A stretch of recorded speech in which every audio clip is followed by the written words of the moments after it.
Hello, Tarot Tube and gamers. In honor of our new Dungeons and Dragons movie that's coming out, I thought I'd walk through this deck, which is new to me. I have to say, when I went to Barnes & Noble to pick it up, I was amazed at all the Dungeons and Dragons stuff that is out there right now. It's a lot. Anywho, let's get into it.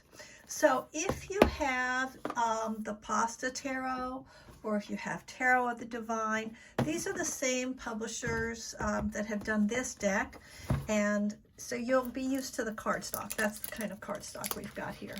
All right, I can take this off now. So it comes with a very small little guidebook, which sort of surprised me because it's advertised as let's see what it says. It'll give you ideas, tips on using the deck to bring dynamism to your D&D campaigns. Speak to all future seekers, be they tarot novices or psychic wizards. So I thought there was going to be a little bit more beef in here, a little more material than there is.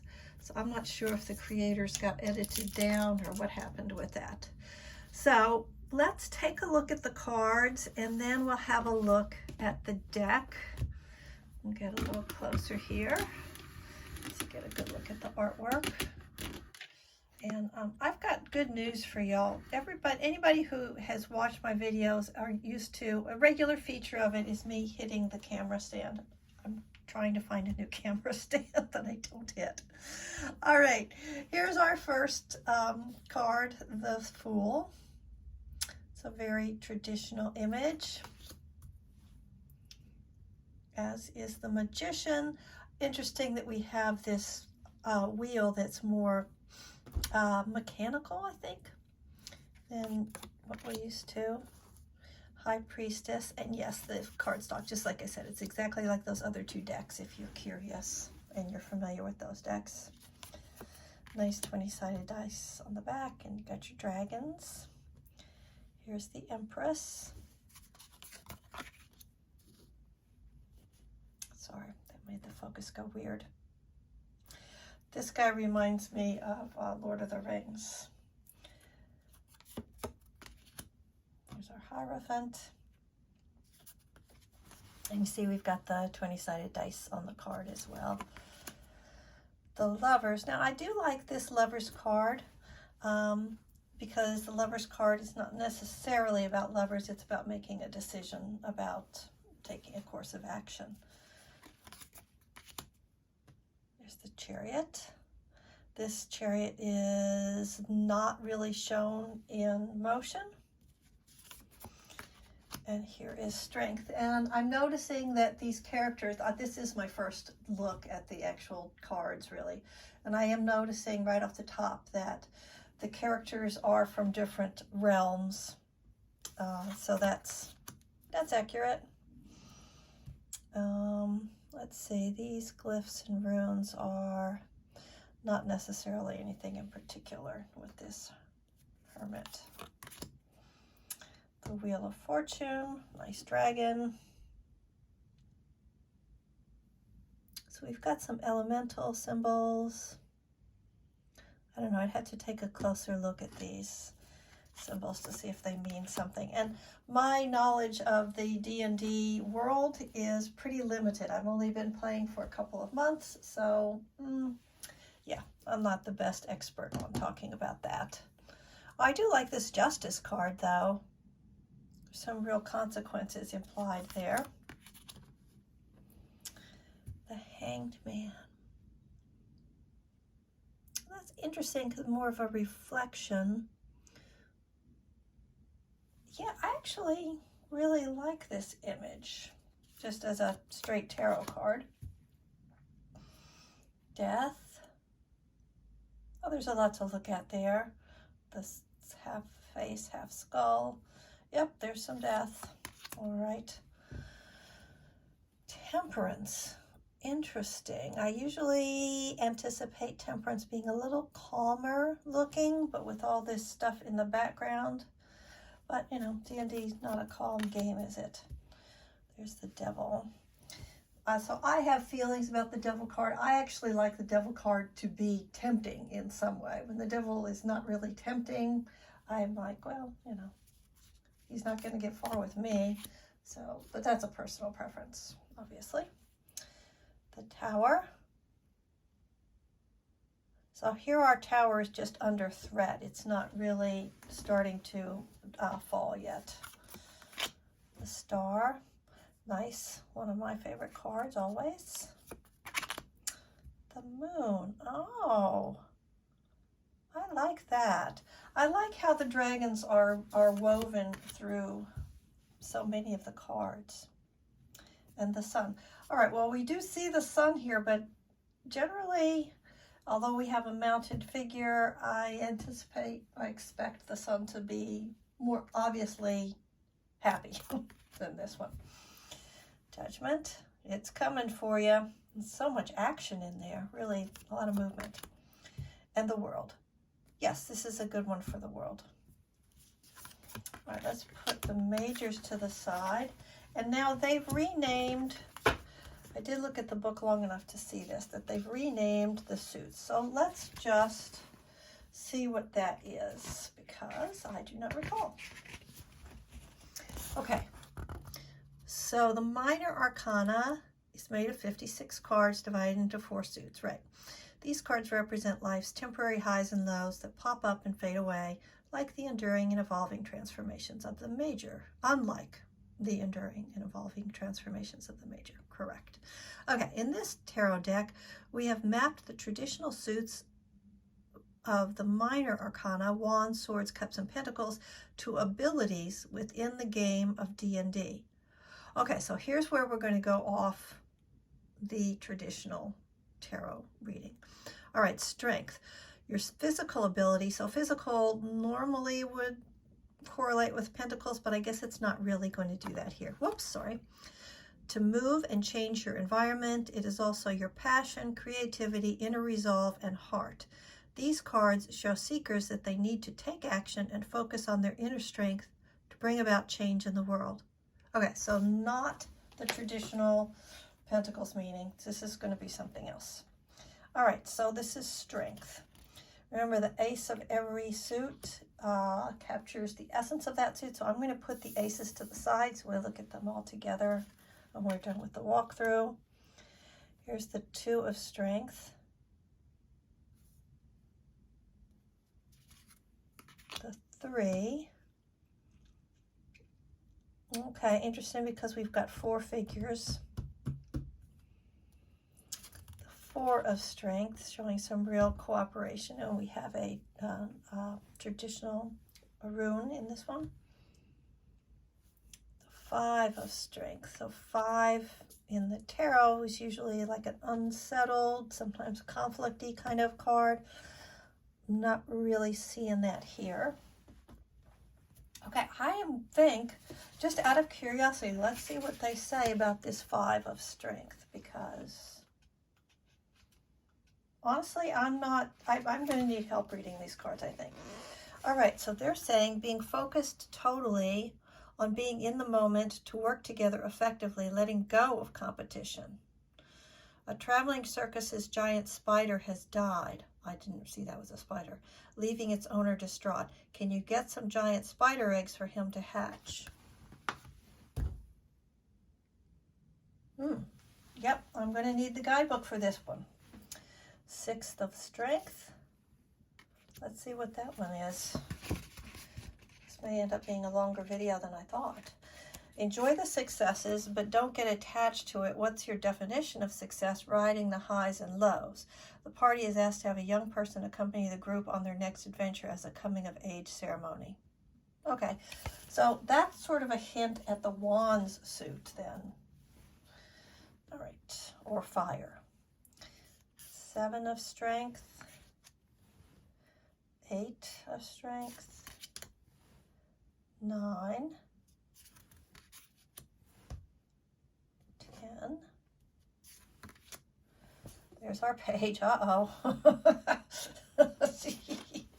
Okay, let's see what this guy's up to. Guy, gal, they. Let's see what they are up to. Oh, the struggle bus on the pronouns. Okay, it takes energy to do something awesome. Go for it. Engage your free spirit and follow your passion. A holy order of priests, actually evil, wants you to retrieve a sacred object stolen from them. It's a unicorn's horn that was stolen by a real holy person. Oh, the conundrums. All right. Knight of Strength. So before I was feeling like this had some wands energies, but look, we've got this nice sword action here. So yeah, this is really its own thing, I believe. Queen of Strength and the King of Strength. Okay, so that's our strength. Now we're going with intelligence. Let's read what they say about that. So seeing the name of that suit, I would think, oh, intelligence, now we're into the air. But let's see. Intelligence represents how power of the intellect can shape our world. These cards show seekers how they can use their thoughts to shape their attitude and their reality. Rarely do we see the world as it is without our mind creating a story around it. Well, ain't that the truth? Okay, here we go. Put that to the side with our other ace. There's 2, 3, 4, 5. Let's look at this 5. Let's look at all the 5s. 5s are an important number for me personally, so I'm just going to do all the 5s of this deck. See how they read. Okay. 5 of intelligence is the ways in which competition breeds conflict and divides us to create suffering. The adventurers encounter 2 nobles fighting over a magical but cursed item. Okay, that's consistent with what I think of 5s. All right, here's the 6 of intelligence. Looks like some movement and transformation. 7, oh my goodness, I love him. That looks like trouble in a suit. Okay, the 8 of intelligence. This is what keeps happening to me in, I'm playing Hogwarts Legacy right now. Those spiders keep wrapping me up, but I get out, don't worry about me. Okay, the 9 of intelligence, love the eye here, the chest. 10. Yeah, see, this is not, again, not a straight, you know, what you'd expect from an air suit. Let's see what it says about the 10. How we deal with what shows up in our lives. Do we avoid and deny? Do we react in anger? Do we remain conscious and aware? The mayor of the town is missing. She has been charmed by a vampire. Uh-oh. You gotta love Dungeons and Dragons. Okay, the Page of Intelligence. The Knight of Intelligence, and the Queen, and the King. So, you know what, honestly, I'm almost thinking of this as like an oracle more than a tarot, because it really just goes too far off what I think of tarot cards meanings, traditional meanings, or generally accepted meanings. Yeah, there we go. Okay, there's the Ace of Wisdom, and let's read about the Wisdom suit. It's a very pretty book, but quite succinct and to the point. Wisdom represents not only your external perception, but also your capacity to look into your internal world and see all the subtleties within yourself. These cards tell seekers to turn within and listen to the nonverbal language of the heart and body in order to gain access to the wisdom of insight and intuition. Okay. There's the 2. There's a story with that egg. Here's the 3. Now this does look like a 3 of Cups card for sure. 4 of Wisdom. 5. Let's see what this 5 is. Looks like some kind of Goliath. Let's see what we got. 5 of Wisdom.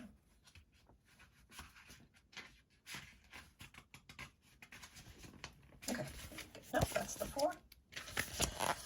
All right, keeping a bright outlook and not letting past pain affect your interpretations of the present moment. A revenant tells you its story and asks for aid in completing its act of vengeance. Ooh. Okay, 6 of wisdom. Well, this is almost modern looking with the book and the chair, but then we've got all this other stuff in the back. It's like reading a story, I guess. 7 of wisdom. 8 of wisdom. 9 of wisdom and hubba hubba. 10 of wisdom. There's the page. Do like that page. Getting a little diversity in there. The knight, oh, he's suited up. They are suited up. The queen. Hope that's not an Ophelia reference. Okay, the king, although there's plenty of bad stuff in Dungeons and Dragons. I deviate. All right, the Ace of Charisma, and let's see what the charisma suit is about. Excuse me. Okay, charisma denotes a person's confidence, eloquence, and their ability to influence the material world with their energy. These cards show seekers that a flowering of their inner beauty and power is taking place, or that they have an opportunity to grow their self-esteem and expand their capacity for fun and joy. Okay, you know what? I kind of like the energy of this suit. There he is. Put him over there. The 2. Oh, another person reading a book. The 3. Look at all these different ways of going about things in the world. Is that the first time we've seen a bard? Yeah, must have been another one. I just missed it. The 4 and the 5. And we're reading the 5s. So look at the contrast between all the color and this very muted palette in the 5. So let's see what the 5 is. Finding out how to move of a lack mentality and to enjoy the abundance in whatever form showing up in our lives. I don't know what this is. A kobold, sorry y'all, asks if the party wishes to join him on an adventure to the Dragon's Teeth Mountains to find the fabled eye of Tiamat. So you Dungeons and Dragons people know what that means. I don't. Sorry. 6 of charisma. Looks like Falstaff. I got Shakespeare on the brain. 7 of charisma. I wonder if Shakespeare would have liked Dungeons and Dragons. He might. 8 of charisma. 9 of charisma. I wonder if pirates would have liked Dungeons and Dragons. Absolutely. 10 of charisma. Oh, she's cute. The page. Let's put the page over here. The knight. It's kind of steampunky there with that knight. The queen. Well, it looks welcoming, but you never know in Dungeons and Dragons. You might not want to eat that food. And the king. There we go. There's another bard. All right. Let's put these aside. So here's our deck minus the aces. And now let's pull out the aces and just look at these again. And refresh our memory. Now let's go out a little bit so we can get the full thing. Let's refresh our memory about these 4 suits. And see if we look at these cards sitting next to each other, does that sort of resonate with you? Okay, so the 4 suits. Strength signifies your physical ability to move and change your environment. Intelligent represents how the power of the intellect can shape our world. Wisdom represents not only your external perception, but also your capacity to look into your internal world and see all the subtleties within yourself. Charisma denotes a person's confidence, eloquence, and the ability to influence the material world with their energy. All right, so not a traditional tarot reading deck, which is why I was saying I think I'm just going to kind of think about this as almost an oracle in a way. Okay, so then in the die book, they're going to talk to you about reversed and upright, card spreads, 3-card spread. Those are very typical, these things. Okay, here's a 5-card spread, an example of a 5-card spread with some D&D flavor. The quest, the main quest, the unconscious, the conscious, the boon of bogey, and the quest end. So this is it's a little riff on part of the a bigger traditional tarot spread, and an adventure in the spread with the D&D encounter prompts. Okay, so in this booklet you will see a section with the ampersand symbol, ampersand dragon, very pretty. This section is a way for you to use the tarot deck in your D&D game. You can draw a card before an adventure to give you a plot device to work a story around, or you can draw a card during an ongoing adventure to throw in a fun twist. Feel free to invent your own ways to use this deck for your game. So that would be more of a Dungeon Masters thing. As a player, I'm not sure. I'm going to have to fool around with this and see how I'm going to use this as a player. So they've got some examples of how you can make adventures from any or all of the D&D encounter prompts. You can, put it on pause and look at that if you like. Okay, so let's just look at one card. I frequently, at the end of a video like this, I like to do a little reading for whoever stopped by. But honestly, these cards are going to take some time for me to read. And I'm not confident at all to just read them. So we're going to just pull a card at random, pretend that we are either a player or a DM, and let's see what that card has to offer for us. We're going to look at the little ampersand meaning, and I like this card. Okay, so we got the Devil, a major arcana, so this is big energy. And let's just see what we get.